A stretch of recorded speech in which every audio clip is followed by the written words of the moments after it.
And welcome back to the final segment of tonight's stream here from ParadoxCon 2015. I'm here with Dom Lin from the Hearts of Iron team, as well as Quill18 and Arumba, and we're going to talk about, you guessed it, Hearts of Iron 4. But not only that, we're going to look back a bit at Hearts of Iron 3, and generally, I mean, it's kind of vague. I think we're just going to banter into the direction that seems sensible at the time. So, with no further ado, guys, Don, thank you. What's up? Alright, so you guys have been testing out Hearts of Iron 3, because you guys hadn't really played it before, right? Or 4. Oh, 4. I thought you guys had tried 3 as well. Then. Oh yes, I tried 3. A little. I don't know how much have you played 3. I've been doing some streams with the audience to try to teach me, because it's a very difficult game to learn, and you know, I'm trying to get ready for Hearts of Iron 4 by learning Hearts of Iron 3, and hopefully there's some information that will help out. At least it'll teach you the history. Yeah. You know, when things happen, who attacked who and why, and then you've got some context when it actually goes. Most of the mechanic is different but similar, so you'll understand the concepts and roughly, you know, the flow of the game. So. I'm happy the sort of order of battle structure is kind of gone, because that was really kind of complex, and I think that was one of the hardest things to wrap your head around in it's one of those things that it adds cool flavor, but it creates so many problems interface wise and like manual management you got to do every time that isn't really gameplay, because there's no real interesting choices going on. Yeah, which the current command system is still cool, because you still assign your generals or whoever, and they have limited sort of number of people they can control directly, but it's more, I don't know, it's easier to sort of understand at a glance. Yeah, it's basically a flatter structure where, you know, you have guys that can control a lot of divisions, guys who control a smaller number of divisions, and generally the guys who control a lot are not as good as the generals. They have less traits, lower skill levels. So it's kind of, you need to pick the good guys and you need to use them, you know, in more concentrated maneuvers. Otherwise you can have your guy that, you know, isn't so good, man's wall of information with no real guidance. And one of the things that help out with that is the national goal system, for example, that is kind of like giving you a thread to follow. That is like, this happened historically, if you're going to follow this, roughly what happened historically is going to happen.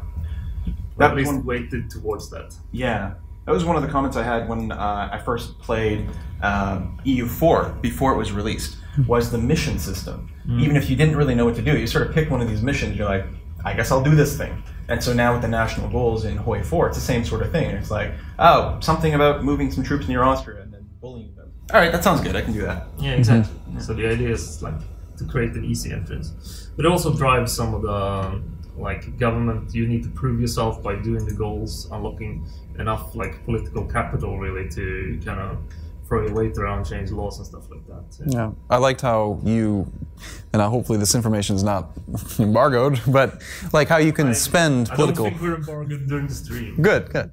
You can spend your political you spend accumulated political capital, and then the reward is more political capital. You've got this interesting snowballing mechanic where you need a certain amount of power to actually do things, but then by doing them you actually get stronger.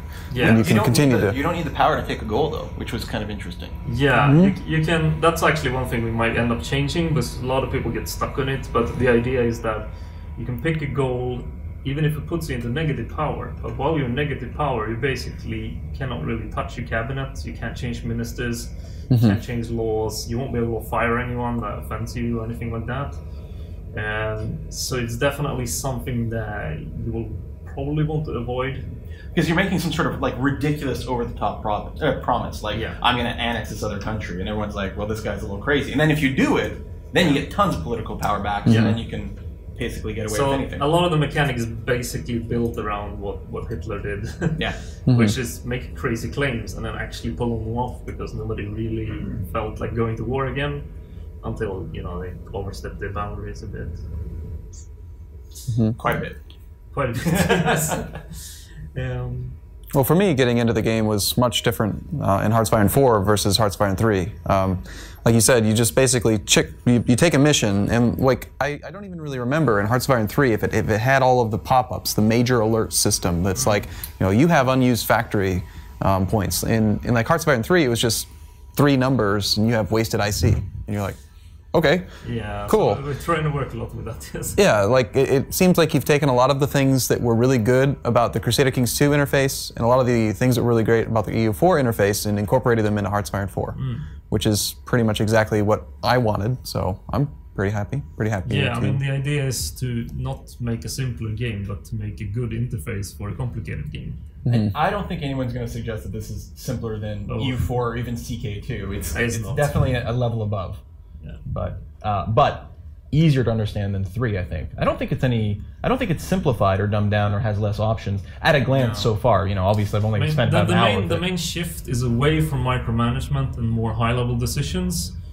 But there's still, because a problem with Hearts of Iron 3 was that there was generally a lot of stuff going on and you couldn't really keep track of everything. So you try to move everything up to more level where you can be observed, like air combat is moved into regions, for example, where you can actually at a glance see, like, am I losing or winning?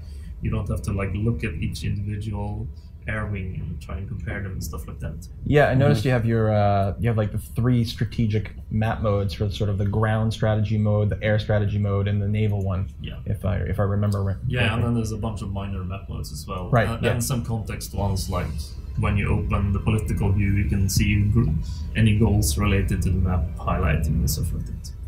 Right. Yes. Yeah. So when you're having to do the thing, get X number of units in sort of series of provinces, those will be highlighted green, I think, on the map, which was handy. Yeah. So I don't know if I should show some of the new stuff, perhaps, Matt? No. No one wants to see that. No one wants to see anything new today. Because I think if we talk here, the forum is going to burn me alive probably. So they want to see some cool stuff because this is Dev Diary Day, so they expect to get like juicy new information too. I see. Yeah, go in there. Yeah. So let me get in. Starting up here. So we get to play as like literally Hitler, right? Literally Hitler, yes. Can we be as bad as Hitler, like literally? That'd be... Depends what you mean by bad. You can't be as bad of a person as Hitler in this game, I think. But you can totally screw up. I mean, certain people got wiped by France yesterday. I'm not saying who. Hey, listen. A particular dev was looking over my shoulder the whole time. Yeah. We're focused on Poland. We're just staring at Poland. Everything's going well here, and suddenly Berlin fell. What? France has taken over all of Germany when I wasn't paying attention. Yeah. So I'm gonna show you a little bit about the stuff that goes on when, like, you know, about deploying units, building up units, and kind of that whole loop, because it's not really something we've talked about before, and it's a little bit different from our other games. So we need to go through that. So first of all, we have something called what we call the army planner, which is basically where you queue up divisions. You can also make new division templates. Right now, though, I have no army experience, so I cannot change any of these. They're locked into what the historical were at the time. So I'm gonna say, let's queue up like 2 panzer divisions here. And so these things have 2 bars. So this one is training bar. So what happens is that you have them in this, what we call this the deployment queue. Units are going to be training. Depending on some of your laws and stuff, they can only get to a certain level. And the max is also set, so they actually need equipment to be able to train too. So this is another big shift in Hearts of Iron's kind of philosophy, where you don't really stockpile resources anymore. You stockpile stuff that you build. So instead of before the war stockpiling a ton of minerals and stuff so that you can build tanks afterwards, you need to build those tanks before the war and have a stockpile of them, which means that you're going to be playing with not just the latest equipment all the time, but like even like some of your Panzer Ones might be around for later unless they're all dead at this point. But you can use these for training too. So I've queued these guys up here, and now you could deploy them now if you wanted to. Well, which would be a terrible idea. They are actually have no equipment whatsoever. Okay. Right. So I need to actually start up some production lines. But you don't literally have to wait for it to fill up. No, I can deploy them early. I mean, optimal strategy is, if you're not at war, you want these guys to fill up completely and finish training, right? Right. But if you're in wartime, you're probably going to release them as soon as you can, right? Is there a minimum amount of material or tool? Yes, I think you need equipment? 10% at least before you can even put them in the field. And then so I you'll understand. need like 1 rifle for each 10 guys. And then they'll continue to consume the weapons. Yeah, they will ammunition. continue to build up as Right. So you can prioritize with this mean you don't kill them. reinforcement thing here, Right. depending on what direction you want to go. Isn't it one of the movies had a war where I think it was the Russians, they were sharing weapons, like, oh, he's dead, there's the weapon, give it to the next man. they didn't have really enough equipment, so... Yeah. So let's see, we got some Panzer IIs, say, and which is sweet. So are those wasn't on the last screen, did it not say light tank 1 or just light tank? Now you can build Panzer specifically for them? Yeah, I mean, you can build any kind of light tank. You can also build Panzer 1s if you want here, but I don't know why I would want to now that I have Panzer 2s. So as long as it says light tank, it'll satisfy your Exactly. order. So this could be a mix of old and new, and you don't have a division can have a mix completely. That usually will happen because, say, you're losing tanks at the start, and then you start building Panzer IIs instead to reinforce them. So they're going to be 50-50, but eventually, I mean, all the old stuff is going to die out. Now, these are actually missing some resources here. So I'm going to have to trade a little bit for those. And trade is not really quite ready to be shown yet. The interface isn't the prettiest, so I'm just going to trade real quick. And, Everyone pauses. People aren't going to overanalyze this stuff. Now everyone's going to take the screenshots and then post them they're gonna afterwards pause and it. be like, the release game doesn't look exactly like this. What happened? Yeah. Yeah, so here we go. And I'm actually trading with Soviet Union, so I need to stop running a little bit so my convoys get home. Those white lines are your convoys? Or- Yes, the convoys are going here, so... And, I haven't had a lot of experience with it yet, but I really like the opportunity cost type decision making you have to make with regard to production efficiency and getting those production lines going. Yeah, so this is something that I covered in some early diaries, but maybe there's new viewers and you guys I probably explained it, but the way these work is they have an efficiency, and max of the efficiency you get through is controlled by technology. But the more, for each unit you produce, you notice these guys now got all the resources shipped in, so they are basically running at full capacity. And efficiency is going to be going up for each produced tank. And there's a trade-off, so like if I'm now I research Panzer Freeze, then if I want to switch that out, I'll be losing all this efficiency. Or it depends what you switch to. Some you only lose some because it's very similar, but it's a big trade-off between being able to mass produce some of the old stuff and being able to produce new stuff. And you can kind of go 50-50 if you want to have 2 lines running in parallel and stuff. Yeah, so these also actually need some infantry weapons, so I'm gonna queue up those, and they just use steel at the moment, so I can produce them pretty fast. And I'll run the speed real fast here. So you'll see these kind of starting to queue up a little bit of equipment now. And you can see the needs. Actually, they need some they're artillery. equipping faster than they train. Yeah, because training is capped by equipment, because you can't really train without a tank if you're a panzer division. Right, so the equipment can get to 100% at this point, but the training won't necessarily. Exactly, it's going to lag afterwards.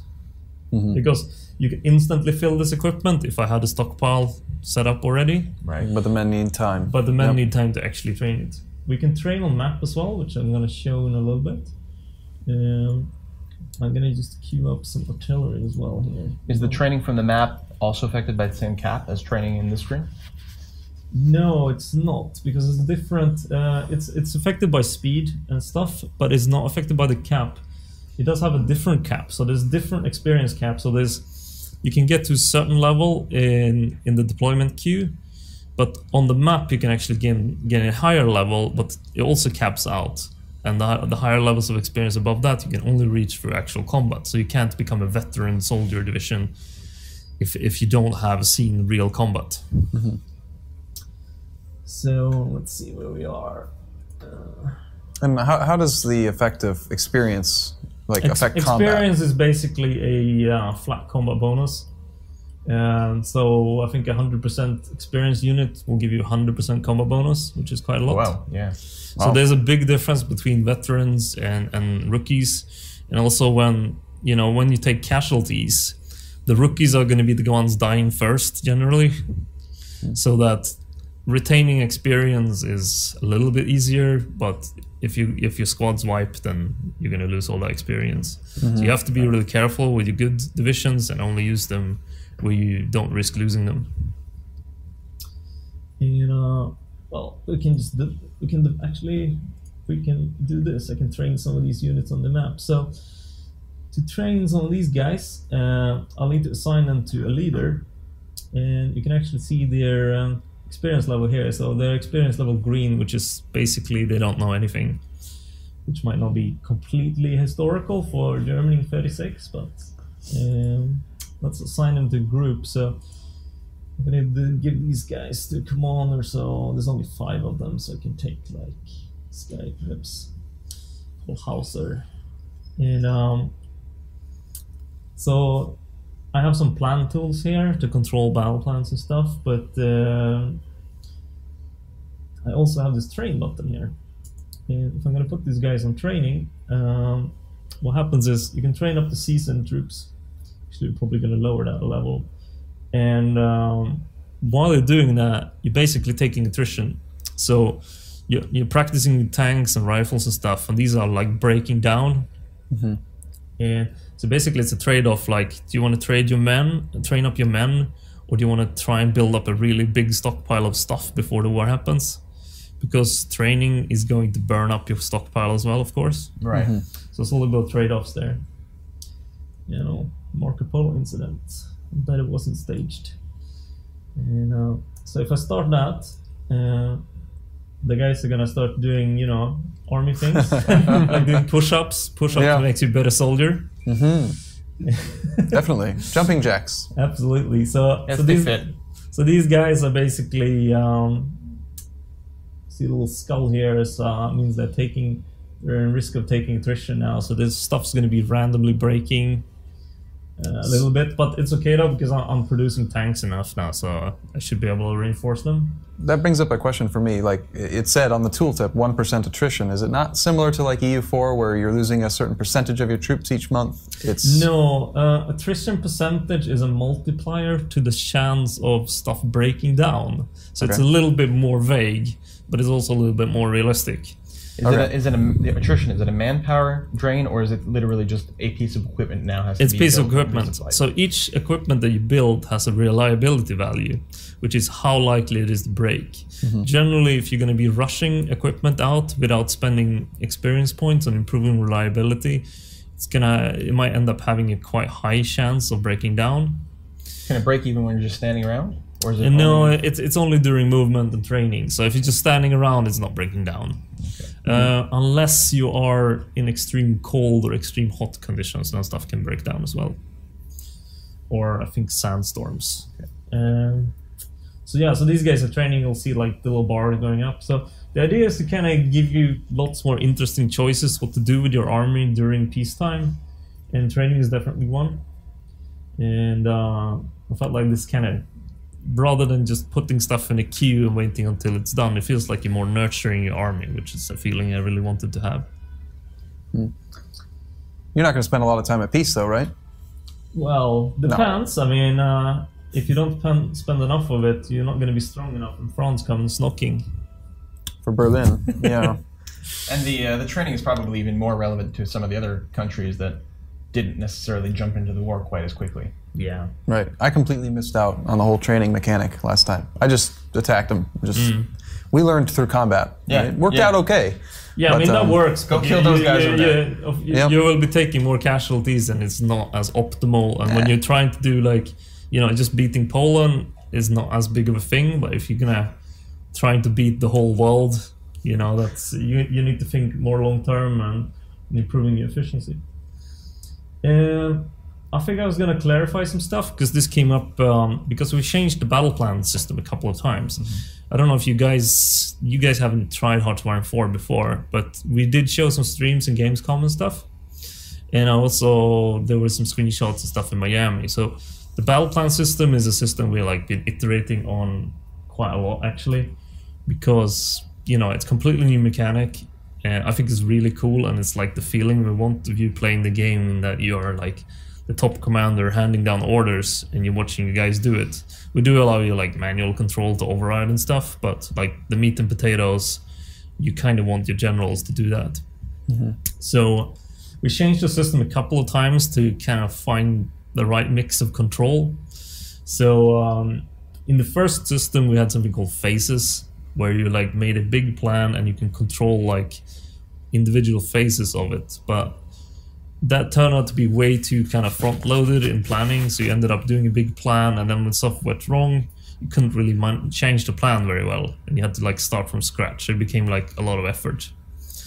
The second system we did was something we showed at Gamescom in Germany, and that was basically you drew arrows, and then where the arrows connected, you could like draw up fronts and stuff. What this meant was that like it really felt good, because it's like how you envision someone drawing on a battle map with arrows.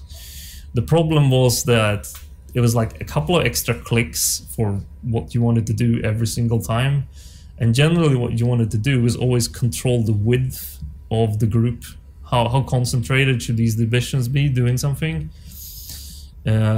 So we ended up changing it to a system where you draw the fronts, and then the system fills in arrows and how you're going to pass between these fronts. And that means that you basically, you got the most important thing first. It's like how wide on the arrow is this going to be? Is this like a massive big assault, or is this like a Schwerpunkt tactic where you like your armored spearhead is like going to go like 2 provinces wide and just punch through stuff? And so that's really kind of like how it's evolved, and we'll see if that's what ends up in the final product, but it's starting to feel pretty good now. I'm gonna just roughly, I don't think I'm gonna play it because we don't have war with Poland yet, but let me just spin these guys up to the front line here. So I assigned these guys to the front against Poland, and to kind of move further on, I'll need to kind of start building up the plan, and this is something you can do before the war, right? It might be quite nice actually to kind of design a plan. And the next step would be making offensive line, which is where these guys are going to be going. So, well, we kind of want Warsaw, probably Warsaw, and so I'll be drawing the next front, which is where I want these guys to be going. And is grayed out means the plan is not really executing, and it can give you a little heads up in exactly how they would be advancing through here. And I mean, this is something you can do as detailed as you want as well. I mean, I just drew like one line. This will probably work in 39 when my army is ready. Probably now it's going to go really badly, because it's just a frontal assault basically. But you can split this up into multiple things. So if I wanted to do this chaining, this is actually a version that doesn't have all the functionality yet because we're still working on it. So I don't think I can. Half the team's been working on Victoria? Well, you know, it's half of my team is. You need to clarify. We're live now. You need to clarify. You're talking about Victoria 2. Yes. In the past, they were working on it. They're not working on it now. And not Rome 2 either. Okay, just making sure, because everyone's going to want to know. I know. I saw some Rome 2 screenshots all over the place when I went. Oh, I'm not supposed to talk about that. Yeah. Oops. No, you gagged, keep man. missing. Damn. You keep missing these embargo. I know. Apparently, Shams did something in the early stream too. All right. All right. So back to action. Before power went out, might have been a dinosaur. I think it might have been a dinosaur. I show that you can actually chain these up, and to kind of, if you want to say do a smaller part, let's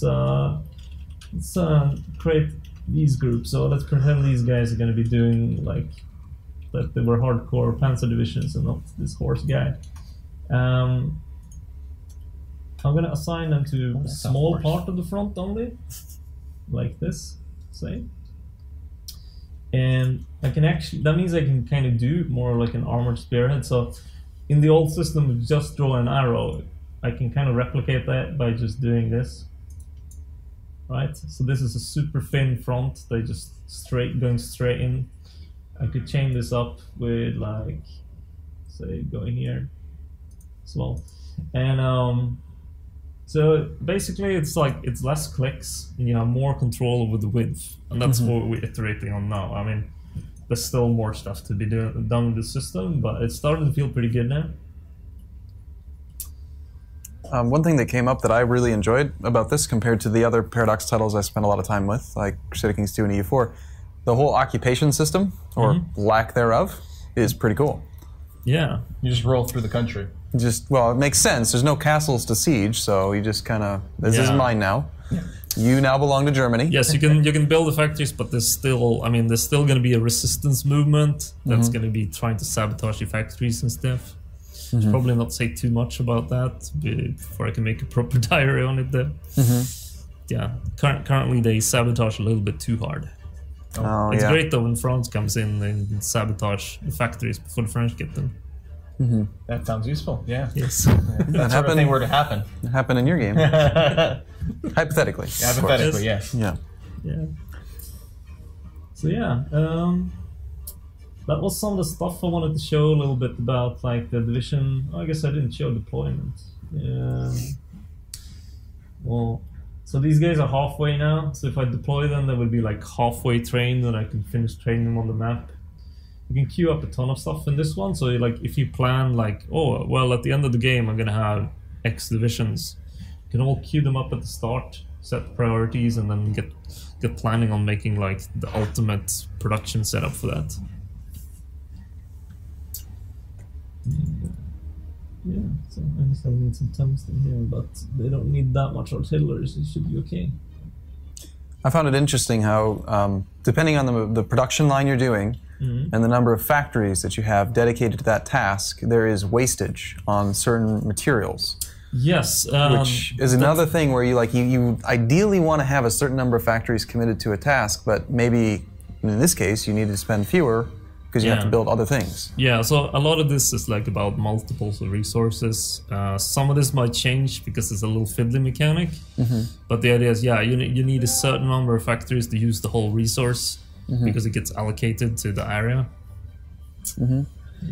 Well, if it changes, that's fine too, but I like it. Yeah, cool. Yeah, so you'll look and you'll be like, if I set off 15, it'll use 2, but if I bring it down to like 12, I'll only need 1. Right, and then, and especially with production lines that require multiple materials, it's difficult because maybe one of them requires 15 factories to be efficient, and the other resource requires 10, and so you got to decide which material am I going to waste, or do I take it to the next level and just find a multiple of factories that will max out both resources. Maybe I got to dedicate way too many to this one production line. But yeah, absolutely. I mean, we want like the industry game to kind of feel like a game, not just like queue up some stuff, as I said. So you kind of, you should be fiddling with it a bit. You should try to find your optimal, and the optimal might be moving as well as efficiencies goes up and new trade opens and closes. And plus, you might be willing to go ahead and afford a little bit of wastage material in exchange for just getting things out the door faster. Yeah, I mean, right now I'm kind of relying on the Soviet Union for getting my oil and tungsten. Obviously, the Soviet Union might not be my best friend for all time in this game. So I'm gonna have to find other sources, possibly through conquest. But you can also create, for oil, you can create synthetic refineries that build oil for you, but it's not very efficient compared to the other stuff. Yeah. And I'm just gonna show this. So for conscription laws, they basically control how much of your population you can recruit.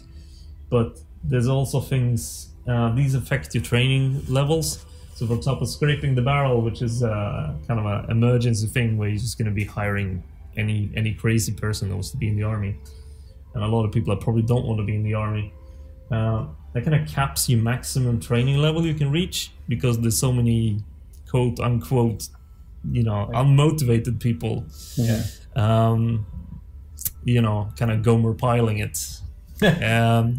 If you were to have that policy active and then train a huge number of men, and then later change it, would those men be able to advance in experience then, or are they kind of capped at that initial hiring? Yeah, well, they're going to be able to go up then, but then you have to withdraw manpower because if you're going down in laws, that means actually shrinking your army. So you're getting rid of part of the people who weren't really you won't be able to reinforce and stuff, so you basically cutting the newbies or the green troops out. Yep.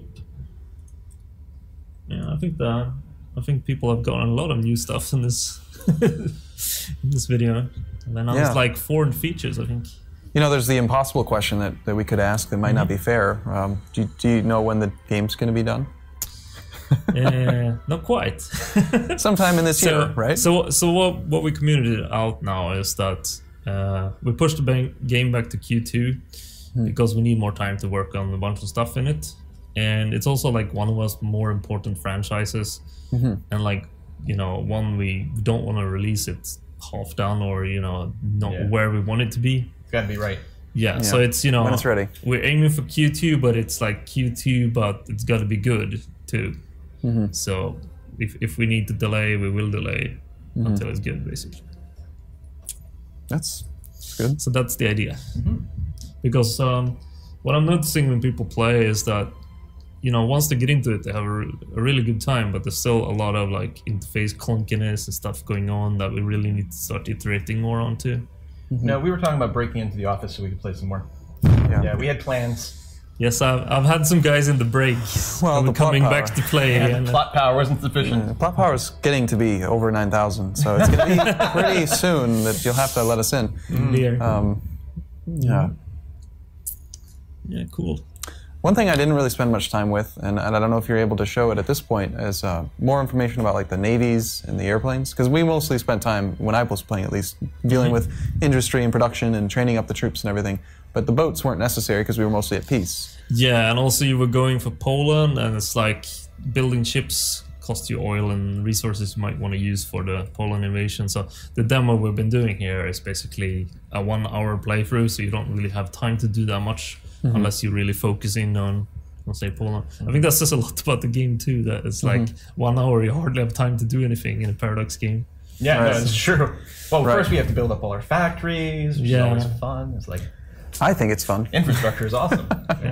But the other thing that, just to, again, to change topic completely, that I really like, and I don't know if you can comment on this as well, but the whole supply system and the way that just advancing through an area and cutting off enemy armies, and then how that immediately impacts their ability to fight was really cool. Screwed, It was really cool. Yeah, and also that's like one of the core mechanics / like feelings we want to get for people in this game.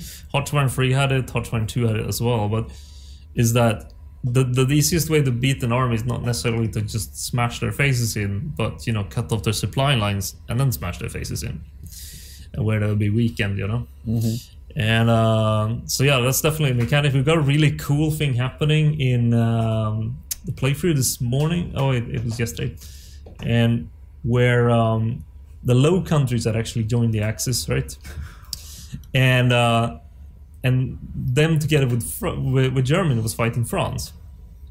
And what happened was France kind of followed the coastline, and so we arranged some panzer troops from Germany and kind of cut them off completely. So it was like almost like a reverse Dunkirk or something, which is pretty cool. So France was advancing, and you just moved in behind them. Exactly, and cut off the main army and kind of starved them.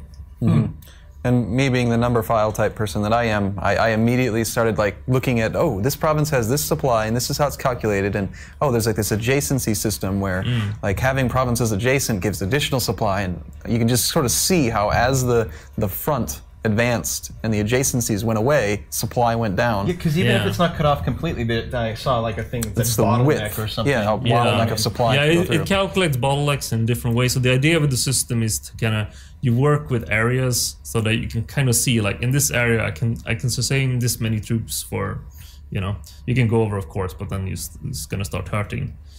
And it will try and tell you what the bottleneck is and show the path as well.